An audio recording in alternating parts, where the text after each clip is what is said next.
Assalamu alaikum and welcome to the first episode of the Gardens of Ramadan, a series to help us to prepare ourselves done by the Darul Ifta of Egypt. Now, in this particular series and today's episode, we're going to be talking about some of the legal aspects of preparing for the month of Ramadan and some things that you need to know when it comes to fasting. So, to start off with, one very important thing when it comes to fasting is what really does it mean? Fasting comes from the concept of imsak, or to restrain ourselves from the things that God, Allah subhanahu wa ta'ala, wants us to restrain ourselves from. So that could be drinking, eating, and of course, intimate relations with one's spouse. Now, when it comes to the month of Ramadan, a person also needs to have an intention when it comes to starting their fast in this blessed month. Now, scholars have varying opinions, but here in the Darul Ifta of Egypt, the opinion is that a person should make their intention every single day for that particular fast.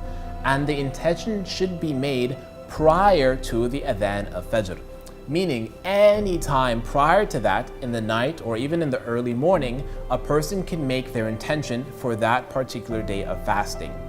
Now, another opinion, which is also accepted, is that a person can have the intention made at the very beginning of the month and it will suffice them for the entirety of the month. However, if a person becomes extremely ill, or if a person is traveling, or if a woman is menstruating, then that breaks that person's intention, and until they're done with their traveling, their sickness, or their menstruation, they have to renew their intention. And so to make it easier for the person, it is better that they have their intention made every single day. Now, let's actually discuss a little bit about menstruation. We all know that menstruation is something that is not, the fast is not accepted during the time of menstruation. And so a woman is not able to fast until after her menstruation is complete. This, of course, means that there are certain rulings that come into play here. For example, if a woman's menstruation ends after the time of Fajr, does she still fast for that day? The answer is no. If her menstruation ends after the time of Fajr, then her fasting is no longer obligatory for her on that particular day. Now, if her menstruation ends prior to the time of Fajr, before the time of Fajr, the adhan specifically, then her fasting is obligatory for her on that particular day. Now, let's talk about some of the spiritual benefits for the month of Ramadan. Now, it's understood that the companions would anticipate the month of Ramadan with great vigor and passion.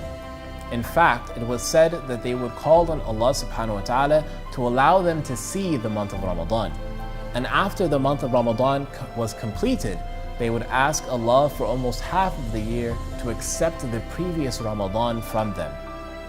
It was also said that the Prophet Muhammad, may God's peace and blessings be upon him, would make a special and beautiful dua or supplication, where he would ask Allah subhanahu wa ta'ala to bless him in his months of Rajab and Sha'ban and to allow him to see the beautiful month of Ramadan. So your homework today is to begin preparing your heart by saying this exact same dua, by saying the same exact supplication, by asking Allah subhanahu wa ta'ala to bless you in your months of Rajab and Sha'ban and to allow you to see the blessed month of Ramadan. We ask Allah subhanahu wa ta'ala to bless us in our month of Sha'ban and to allow us to see the month of Ramadan. And until next time, Assalamu alaikum.